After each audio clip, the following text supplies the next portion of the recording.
নমস্কার বন্ধুরা, আমি পলাশ বিশ্বাস আর আপনারা দেখছেন পলাশ বিশ্বাস ভিডিওস। আশা করি আপনারা প্রত্যেকে ভালো আছেন এবং আপনাদের বাগানের প্রত্যেকটি গাছ ভীষণ ভীষণ ভালো আছে। বন্ধুরা, থাম্বনেল আর টাইটেল থেকে বুঝতেই পেরে গেছেন যে আজকে যে ঘরোয়া উপাদান দিয়ে জৈব তরল দেওয়া দেখাবো সেটা সম্পূর্ণভাবে সমস্ত গাছে আপনারা প্রয়োগ করতে পারেন। খালি ক্যাকটাস এবং স্যাকুল্যান্ট প্রজাতির গাছগুলোকে বাদ রাখতে হবে, অর্থাৎ অ্যাডেনিয়ামকেও কিন্তু বাদ রাখতে হবে এবং জারবেরা জাতীয় গাছ যেগুলো তাদেরকেও বাদের তালিকায় রাখতে হবে এই তরল খাবার দেওয়া থেকে। দিতে পারবেন জবা, কামিনী, টগর, বেল, জুঁই, অলকানন্দা বা অ্যালামুন্ডা, এরকম নাকচাঁপা, বিভিন্ন চাঁপা প্রজাতির গাছ, সব গাছেই কিন্তু এইগুলো দেওয়া যাবে। জাস্ট যেগুলো বারণ করলাম যে অ্যাডেনিয়াম, ক্যাকটাস জাতীয় প্রজাতির গাছ এবং স্যাকুল্যান্ট গাছ, এইগুলোকে ছাড়া আপনারা কিন্তু সমস্ত গাছে এই তরল ঘরোয়া উপাদান দিয়ে বানানোর একেবারে জৈব তরল সেটা কিন্তু প্রদান করতে পারেন। করলে গাছের গ্রোথ যেমন ভালো হবে, তেমন তার পাশাপাশি অজস্র ফুলে আপনার বাগান ভরিয়ে দেবে। আপনারা লঙ্কা গাছ, সবেদা গাছ, পেয়ারা গাছ, সমস্ত গাছই দিতে পারেন, কোনো সমস্যা নেই।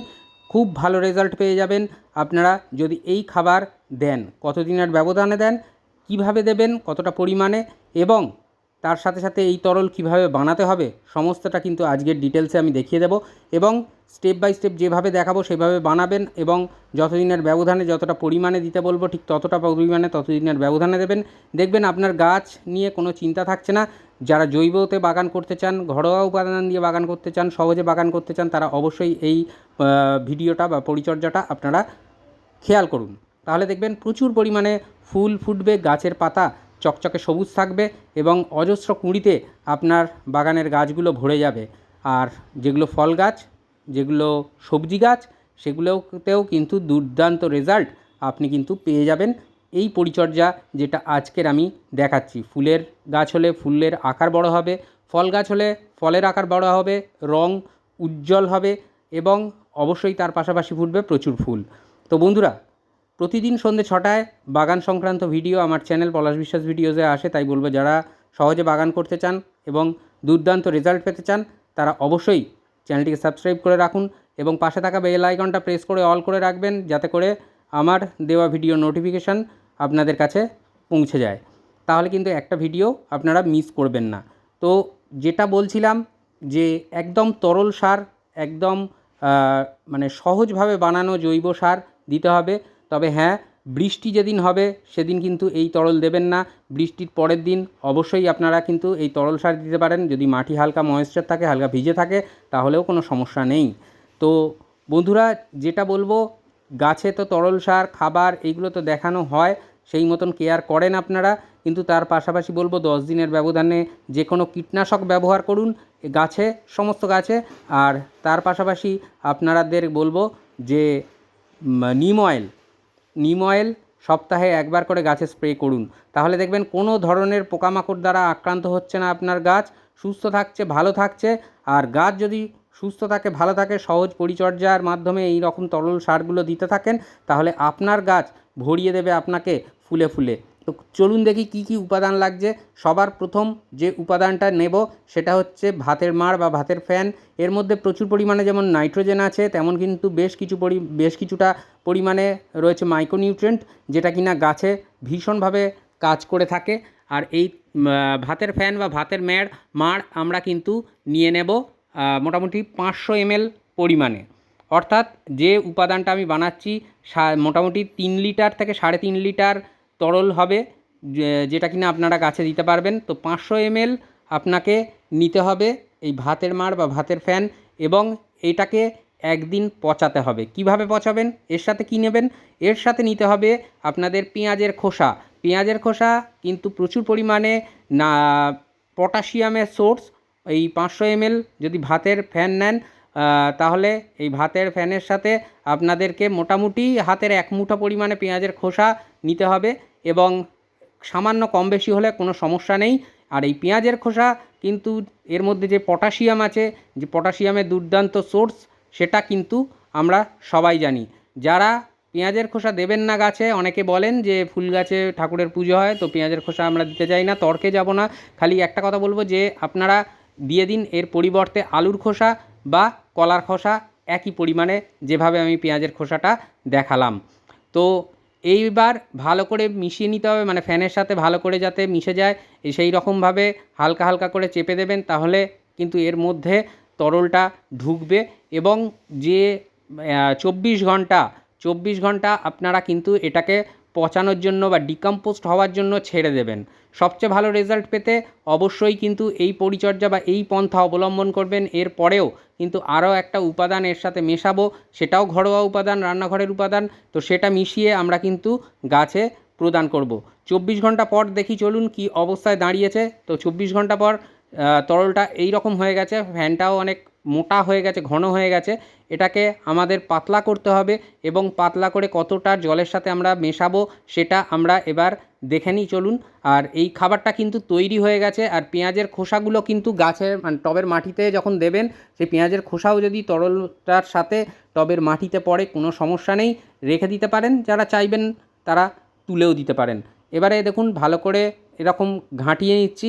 ঘাঁটিয়ে নেওয়ার পর রঙটাই দেখতে পাচ্ছেন যে আলাদা রকম হয়ে যাচ্ছে, চেঞ্জ হয়ে যাচ্ছে, পেঁয়াজের রঙ যেটা সেটার সাথে মিক্সড হয়ে যাচ্ছে। তো এটাই হবে, কারণ এই যে পেঁয়াজের খোসার যে উপাদান 24 ঘন্টা ধরে কিন্তু এই ভাতের মাড় বা ভাতের ফ্যানের সাথে মিশেছে এবং উপকারী যে ছত্রাক বা ব্যাকটেরিয়া সেগুলো কিন্তু তৈরি হয়ে গেছে। কোনো সমস্যা হবে না। খালি বৃষ্টির দিনে এই তরল দেবেন না, তাহলে কোনো অসুবিধা নেই। বৃষ্টির যেদিন হবে পরের দিন এই তরল অবশ্যই দিতে পারেন। আর যদি যেদিন তরল সার দেবেন সেদিনেও যদি বৃষ্টি হয় তাহলেও কিন্তু খুব বেশি সমস্যা হবে না। তো 3 লিটার জল নিয়েছি। 3 লিটারের জন্য 500 ml ভাতের মাড় এবং ওই হাতের 1 মুঠো পরিমাণ যেরকম দেখালাম পেঁয়াজের খোসা, এটাই বেস্ট, একদম দুর্দান্ত সলিউশন। এতে কিন্তু এটা আমি বাগানে ব্যবহার করেছি, উপকার পেয়েছি, তাই আপনাদের সাথে শেয়ার করছি। যারা চান অবশ্যই কিন্তু এইভাবে তরলটা নিয়ে আপনারা প্রদান করতে পারেন। তো এটাকে গোলাবার জন্য ভালো করে একটা ওই কন্টেনারের মধ্যে আমি কিন্তু ভরে নিচ্ছি। তো আপনারাও এটাই করবেন যে কন্টেনারের মধ্যে কিন্তু ভরে নেবেন বা ঢেলে নেবেন সম্পূর্ণটা। দেখুন এখানে দেখলেই বুঝতে পারবেন এটা 1 লিটারের একটা কন্টেনার।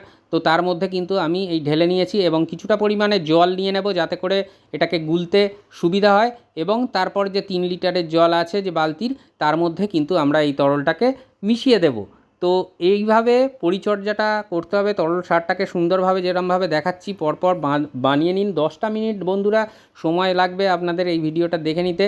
তো যদি সঠিকভাবে দেখে পরিচর্যাটা করেন তাহলে দেখবেন খুব ভালো রেজাল্ট আপনারা কিন্তু পেয়ে যাচ্ছেন আপনাদের এই গাছ থেকে। তো যেটা বলেছিলাম এর সাথে আরেকটা জিনিস মেশাবো, সেটা হচ্ছে এই হলুদ গুঁড়ো বা টারমারিক পাউডার। রান্নাঘরের মোটামুটি 1/2 টেবিল চামচ পরিমাণে নিয়ে নেব এবং নিয়ে আমরা কিন্তু 3 লিটার জলের জন্য, 3 লিটার তরল সারের জন্য এই 1/2 টেবিল চামচ পরিমাণে হলুদ গুঁড়ো আমরা কিন্তু ভালো করে এর সাথে গুলিয়ে নেব বা মিশিয়ে নেব।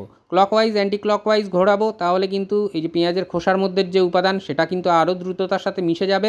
এবং এই ঘন যে তরলটা দেখছেন এটা কিন্তু আমরা ওই বালতির জলের সাথে, যেটা 3 লিটার তরল নিয়েছি, সাধারণ জল নিয়েছি, তার সাথে মিশিয়ে নেব এবং মিশিয়ে খুব ভালো করে ঘাঁটিয়ে নেব বা ফেটিয়ে নেব।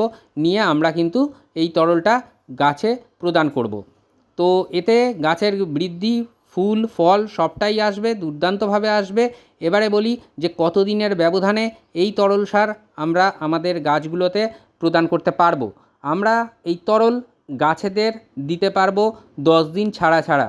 যারা এই তরল সার দেবেন তারা 10 দিন ছাড়া ছাড়া তরল সার দেবেন।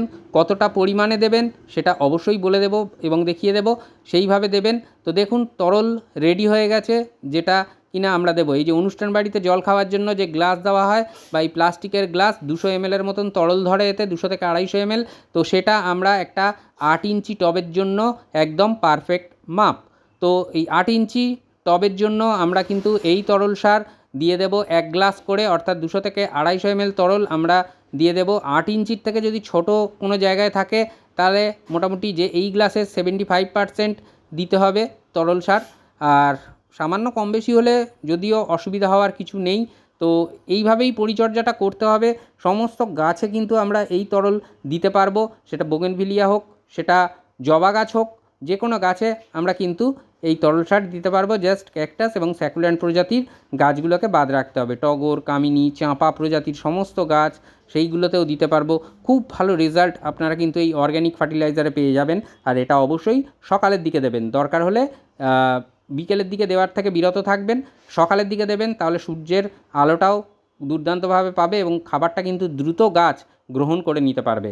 তাই বলবো যেটা সকালের দিকে দেবেন, একদিন একটু কষ্ট হবে, হয়তো অনেকেই বলেন যে সকালের দিকে দিতে পারি না, তো আমি বলবো যে একদিন একটু কষ্ট করে তাড়াতাড়ি উঠুন, উঠে এই তরল সারটা দিয়ে দিন। কারণ এটা ভাতের মাড়টা যেদিন করবেন তার থেকে একদিন পচতে টাইম নেবে, তো পরের দিন সকালে অবশ্যই আপনারা দিয়ে দিতে পারবেন, কোনো সমস্যা নেই। তো সঠিকভাবে পরিচর্যা করলে গাছ দেখবেন চকচকে সবুজ পাতায় থাকছে, ফুল বড় হচ্ছে, ফুলের আকার বড় হচ্ছে, সমস্তটাই কিন্তু সুন্দরভাবে আপনি আপনার বাগানে পেয়ে যাবেন। তো আশা করি বুঝতে পারলেন যে কীভাবে এই পরিচর্যাটা করতে হবে। ঘরোয়া উপাদান দিয়ে তৈরি একেবারে জৈব সার আপনাদের গাছে দিলেই ফুটবে অজস্র ফুল, ঝাঁকে ঝাঁকে ফুল, আর গাছের চেহারাও হবে দেখবার মতন। তো আজকের মতো এ পর্যন্তই। আবার আসবো আগামীকাল ঠিক সন্ধ্যে 6টায় নতুন কোনো গাছের পরিচর্যা বিষয়ক ভিডিও নিয়ে। ততক্ষণ সকলে সুস্থ থাকুন, ভালো থাকুন, আর প্রচুর পরিমাণে গাছ লাগানোর পাশাপাশি দেখতে থাকুন পলাশ বিশ্বাস ভিডিওস। হ্যাপি গার্ডেনিং বন্ধুরা, খুব ভালো থাকবেন সকলে। নমস্কার।